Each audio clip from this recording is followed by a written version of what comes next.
to a video Michael Mank made. I believe I'm saying that right. If not, I'm sorry.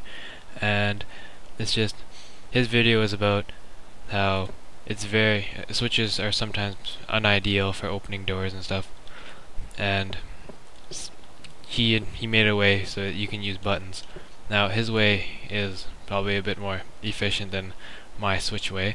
However, sometimes I know that sometimes you want to have a switch because sometimes switches are just what you want, and sometimes buttons don't fit. I don't know, but there are some reasons sometimes. So here I have is my door. It's a piston door. You don't need to have such a fancy door for this kind of thing, but it's still fun. So toggle on, you can walk through, and you close it with the other switch on the other side. Now I can go around to the other side, and now this switch is in the opposite state from when I started, but I can do that and it opens up. I can walk through and I can close it. I can even open it with this one. If I click it, it opens. I walk through and I close it. Now no matter how many times I go through which way or the other way, it's always going to open. I made this way because I didn't like buttons sometimes. They sometimes were just too finicky, and sometimes you just had to get the timing right with the circuits. So I made a toggle switch way where it's very stable with the timing. Just on, off, really. So I actually just made it so that I can just close my iron door behind me so that monsters can't come in. Now here's how it works, really. All this up here is for the door, but pretty much here's the first switch, goes through, and this is an XOR gate, XOR logic gate. You can find how to make that online, or I might show you.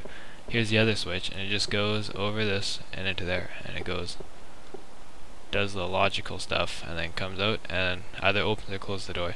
Now how XOR latches work is pretty much when only one input can be on and the output will be on, or all inputs have to be, no, that's wrong. Anyways, here, look, on, go in, and then if this one turns on, it closes. Now this one turns off, opens, close. It works as if they're in opposite states, then the output of the XOR gate will be on. And if they're both in the same state, let's say off off, it'll be off. But if they're in two different states, like off and on, it'll be on. Now if this one's on and this one's off, that will still be on because their two inputs are still in two different states. How we build ourselves an XOR logic gate is just like this.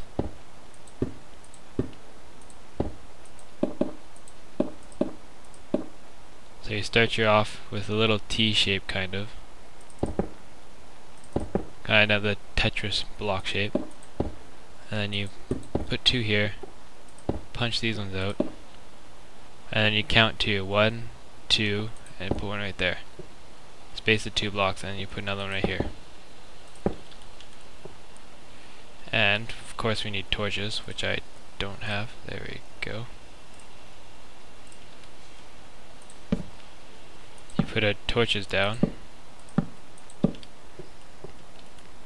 There. You need 5 torches for this. And you can go like that. Or you can just go like this for the output. And you need that there, this here, that there, and that there, like that.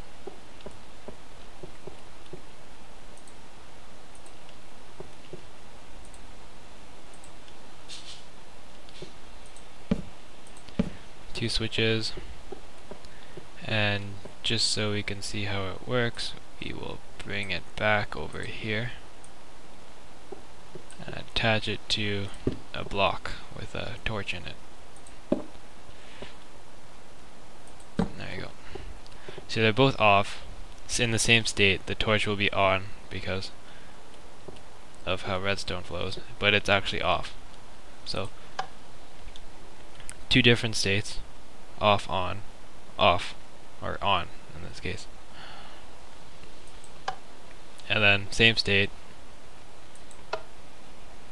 So if you just want your door to open, put a door down, open your door, and you can close your door. Open, close, open, close.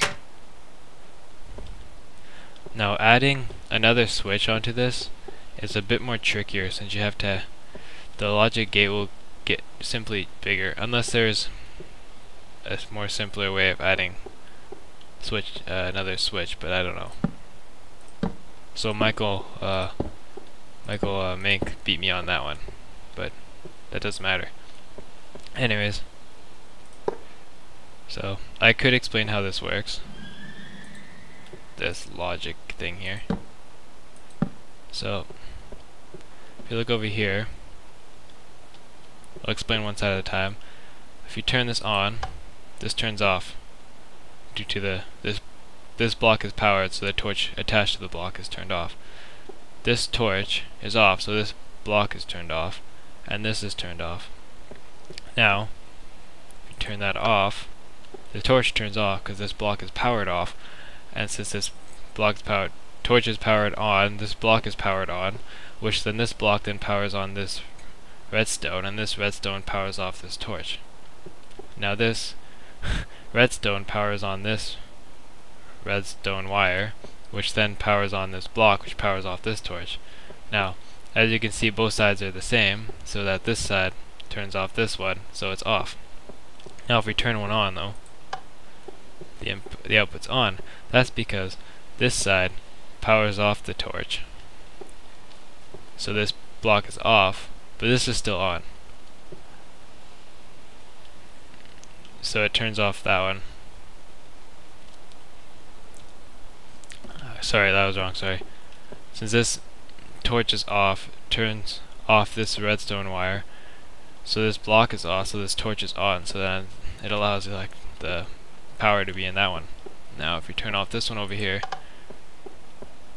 since this one's off and that one's off, these two blocks are off, so this redstone is off. So this torch is on, which then powers both of these blocks to off, so then it's off. Turn them both on, that's off, on, off, off, off. It seems hard to understand how it works, but it makes sense. At least to me, at least.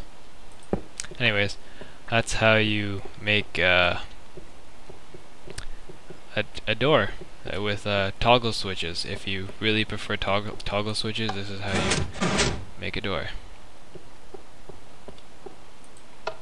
Thanks. See ya.